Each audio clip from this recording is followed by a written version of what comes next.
Welcome back to MMAOddsBreaker. Today, of course, we got the King Mo Lawal getting ready to fight Linton Vassell. Come up here at Bellator 142, September 19th, in San Jose, California. Mo, every time I talk to you, you're kind of in a. I'm never sure where you're training at now. Like, where are you right now training? I'm in Florida. I moved to Florida. Okay, so it was permanent. Last time we spoke, you were kind of in between a little bit, back and forth. Everything's moved to Florida, 100% down there in Florida. No going back to any place else. Stuck down there. Nah, I might go once in a while train with like Glover, Teixeira, or I might go to Vegas and get some sparring in. You know, I might go here, but that's only in between my fights. When I do my camps, they're in Vegas. They're in Florida now. Okay, so what was the move like, and why did you choose Florida? Because you could have gone, like any fighter in today's market, you can go anywhere. If you have a name, pretty much any place would accept you to come in and train with them. You know, Muhammad Lawal's got a name. You could have went up and went to TriStar in Montreal. You could have jumped over and went to Jackson Winklejohn's down in New Mexico. But why Florida? Why did you choose to go over there? Well, you know, I was more familiar with the American Top Team because I was cool with the wrestling coach right here, and I was cool with Laborio and Conan and the guys here I clicked with. You know what I'm saying? So I was like, you know what? And you know, it's cheap. It's not as cheap as Vegas, but it's cheap. Because San Jose, I liked it up there, but San Jose was too damn expensive. And California is cool, but the taxes are not. I don't like that. You know what I'm saying? So Vegas was all right, but there was no MMA training on Vegas like it used to be. Right. So I went to Florida, and I'm part of a camp now. You know, I don't gotta drive gym to gym to gym to get boxing, kickboxing, cardio, and straight conditioning, and then grappling and wrestling. It's all in one gym. Right. Right. So and that's the way that the super gyms, kind of like Extreme Couture in Las Vegas, that was the whole point of it. You know, the original Raw team in LA is that you did strength conditioning, everything is in house. You guys, ATT's got a dietitian in house as well, correct? But we got people that act as them. You know what I'm saying? Okay. But a lot of us now use perfecting athletes. They're the people we use now, perfecting athletes. Okay. They're based out of Connecticut, but they're in conjunction with the American Top Team, kind of. You know, they a lot of fighters use them. Now, because you're in such a high-profile camp, you know, obviously Lawler's down there, Woodley's down there. I mean, there's a lot of wrestlers that have been in that space, a lot of people that come through. Do you find that your training camp costs more money as a whole because it is so scientific as opposed to, like, kind of throwing things together like we used to back in the day? Man, it's cheap, man. 5%, man. That's all I got to pay the gym. 5%. I get the 5. That's it. For strength training, mitts, wrestling, you go there, you get whatever you want, man. 5%. I got coaching. I got anything and everything I need right there. Now, what about a manager? Do you have to pay a manager now 10% on top of that 5%? Well, I got he's not my manager. He's not my advisor. Okay. Mike Hogan, you know. So I give him 10%. He advises me on what moves to make, what to do, and so on. So. Like, you know, I have a manager, but not really. It's more of an advisor. Right. Well, let's be honest. Kogan's not really a manager type anyway. He's more of an advisor guy. Like he's not the typical manager like you see that most people think of managers. Yeah. That's not Mike Kogan. No. You know, that's not him at all. Yeah. So you made the move. You're comfortable. You like it. Obviously, you're making more money because you're saving 5% as opposed to what they have to pay out. Obviously, you have enough training partners at ATT. Who's the toughest guy you're going against on a daily basis right now out there? It just depends, man. We had Glover Teixeira in, a guy named Carlos Zapato, a.k.a. Shoeface. He's a 185-pounder, the UFC. But he walks around like a 218. Derek Caveman Memon. Oh, yeah. I got bodies here and there, Todd Duffy sometimes. You know, it just depends, you know what I'm saying? Depends on who shows up. So Marcos de Lima's here sometimes. Anybody can show up because you know how we got a bunch of Brazilians that come in. We got a bunch of people from Europe that come in. Yep. You never know who's going to show up. You know, a guy from Russia might pop up tomorrow. Who knows? Does that make that a little scary, though? Because you're in the middle of a training camp. And, you know, we're talking now, it's what, the 6th of September? And you're now trying not to get hurt before your fight coming up in a couple weeks. So obviously some random guy shows up and wants to spar. He might throw something weird. It's either going to hurt you or cut you, which is worse. You know, you can't get through the fight. Does that worry you at all about these random bodies just showing up? Well, the thing is, like, with the random bodies that's showing up now, sparring team is done. But what I do with the guys, like, when they're new and I don't know them, I'll do, like, drills with them so they get a feel for me. Because, if you know, it's like wrestling. You have an idea. I can drill with you. I have an idea of what I'm working with. because sometimes when guys see me, they're like, okay, man, Mo's gonna try to knock me out, or I'm gonna try to knock him out. So, but if I'm like, hey, let me introduce myself, we'll do some drills, boom, boom, boom, and then we get used to each other. Then we kind of know we now know how hard we need to go with each other. Right. Okay. That makes sense, and that's the biggest thing right now with fights is because we only get paid when we fight. So if you get hurt, there's no money coming in, and it makes it difficult. So housing, what's it like for housing down there? Do you have roommates, or did you move into somebody else's place and rent a room, or did you just find an apartment or a house on your own? I bought a house out here, man. Shut up, really? Yeah, man, because, I'm out here at Coral Springs right now. I'm at my house. I figured I need to do something because I was tired of renting. In Vegas, I could have bought a house in Vegas, but you know what? Like, something about Vegas, man, I liked it, but just I couldn't see myself being there forever. So I was like, Florida, I could buy a house here. The housing market is coming up. Yep. Vegas is up and down. Like, I could buy a house there and not be able to get rid of it for about 10, 15 years. You know what I'm saying? The way it's looking.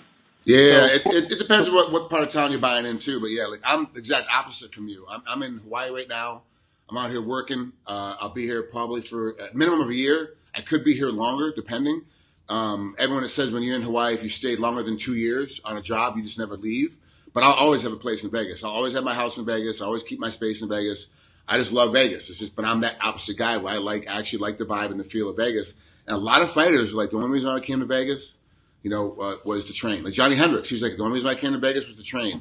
And once I realized I go back to Dallas and go a team takedown, then that's what I did, And some guys just don't like the vibe. And you're one of those guys that the vibe out there just wasn't for you, I like Vegas, but the only thing is, like, you really couldn't know who to trust there. You know what I'm saying? Like, there's so many out of town. Everybody's shady, and then I like going out, like not going out, but getting something to eat. There, nice restaurants. I live in Southern Highlands, so it was a nice family area. But for the most part, like, who could you trust? That's why Roy Nelson's my boy. Roy's going through a point where he's like, okay, Mo, I'm training with this guy, but this guy's sketchy. This guy's going to show up, but he won't show up. So you don't know. There's no true teams there. You know what I'm saying? Because there's a team, like Extreme Couture's a team, but within Extreme Couture, you have a bunch of individuals trying to get their own.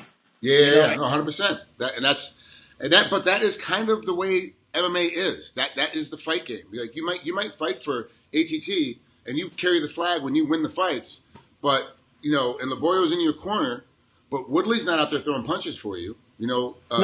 Lawler's not out there doing the takedowns for you. You're doing it yourself. So it is kind of you are trying to go on your own. But I don't say you're on your own. But what I mean is say for instance, like AKA and ATT. If say Daniel fought and had a fight coming up, I can rely on Daniel or Luke Rockhold or somebody to show up. Same thing with the guys here. Glover fought. He came back. He came to help me train. He fought Vince St. Preux. Flew down to Florida to help me train. So I'm like, those I can tell you that AKA, they have good teammates. ATT, good teammates you can rely on. And that's the important factor because, like, look, man, I just spent 6 weeks, busting my ass to get you ready. I had a 2-week break and I got signed for a fight. I need you here for 6 weeks to help me get ready. And he's like, dude, I just fought. I'm on a break. No, you can't. I get you're not going to go hard. I get you're not going to go full speed. And you're only going to go like 75 or 80%. But you got to be in here, man. I need your look. So I get it. I understand it. Let's talk about Linton Vassell. What's he bringing to the table? How do you see him as a competitor? I think he's a competitor. He the first round is 2 rounds. And I feel like, he's strong. He's strongest at 2 rounds. He's big. He's a grappler, a sort of try to go for towns. More than anything, he's big, and he's unorthodox a little bit, but he's a strong grappler. That's the main thing I get. Hold on, you're saying he's big, but you're big. So how are you talking about he's big? Is this the first guy where you're like, wow, he's a big guy? You've never said that about one of your no, what I mean big is like he's 6'4", probably watch about 230. I'm 5'11", and I walk around at like 215. I've never really hit 220 except like once or twice, and that's before a workout. After a weekend and after the workout, I've weighed 220. I'm like 213. So like my walk around weight is like 215, 216. But I'm talking about for him, like he's like Benji, strong grappler. That's about it. Not big, cargo big, but for 205, he carries some good size. Yeah, so he's like Forrest Griffin when Forrest was fighting at 205. Yeah, Forrest about the same size. And he was a cardio machine because he had to be to get his weight down. Yeah. Do you think that Lynn's going to be a cardio machine? Because coming from 230 to 205, that's 25 pounds. To try to recuperate for that after making weight the next day, like even putting on 10, 15 pounds, he's not going to be all the way there. He won't be fully recovered. You know from years of wrestling that you got to be recovered that time. Do you think he's cutting too much weight coming down? Well, I don't know. We'll find out because he better be a cardio machine because I'll tell you this, I'm going to bring the fight to him. You know, my last fight with Chuck Congo, I had to be strategical, and there are times where I have to be strategical in my fights. But I think for this fight, for this tournament, I'm just gonna bring the dog out and go out there and fight these boys. Okay, and that's the only way you can do it. You can't try to if you try to pick too much, you get to a point where having a great game plan works, but at some point you still got to just you got to bite down your mouthpiece and go. All right? Yep. Is this the type of Muhammad we're going to start seeing from now on in? Is this what we're going to see? Is this is how you're going to start fighting all your fights, or is it just through these next series of couple of fights you got coming up? It just depends on what the person has to offer me because, say the guy has a few gimmick moves, then I have to use a little more of a game plan around his gimmick moves, but I'll still bring the fight. Say the guy's like a brawler and wants to bring the fight too, then I'll bring the fight, but on my terms. Kind of like Carlos Condit when he fought Nate Diaz. He brought the fight, but on his terms. He'd move, bing, bing, bing, bing, bing, move, bing, bing, bing, bing, bing. I'm gonna do that because you can go out there and fight and just bring the fight, but it's not guaranteed that you're gonna be able to fight for that long or not get clipped or be able to withstand the punishment. It's not. The goal is to go out there, win, whoop some ass, and not take much damage. Right. All right. Last question before I let you out of here. I know it's a Sunday. It's your time to break. The main event on your card is Tito Ortiz versus Lee McGeary. Do you have a pick in this fight? And how do you see it breaking down? Man, we know the pick. Come on, Twinkle Toes. You know. Tell the people. Don't tell me. Tell the people. I know where you're at. Yeah, Leo's gonna win. Tito. Here's the thing, right? I have nothing against Tito until he brought my name into the conversation. When people ask me about Tito, when you asked me about Tito versus Quentin, I was like, hey man, it's good for Tito. He's fighting. Great for Quentin. Nothing against me because I'm not involved. But the moment Tito brought my name saying, hey, fighting mode does nothing for me, I mean, he lost to Quentin even though I know I beat Quentin. Quentin knows I beat him. He does nothing for me to fight him, but he's going to fight Stefan Bonner, who ain't fought 3 years. He's going to fight a smaller Alexander Shlemenko. What's that say? It means he's scared of me, man. Yeah. He don't want to fight me. And if he happens to win, I don't think he'll fight me. I think he'll retire and then just vacate the belt. And that's something to do. Yeah, and that's possible. A lot of people I've been talking to, Liam's the real deal. And this is a huge challenge for Tito coming up on this fight. It's a big challenge. And now, let's be honest, Tito's past his prime. He's a little bit older.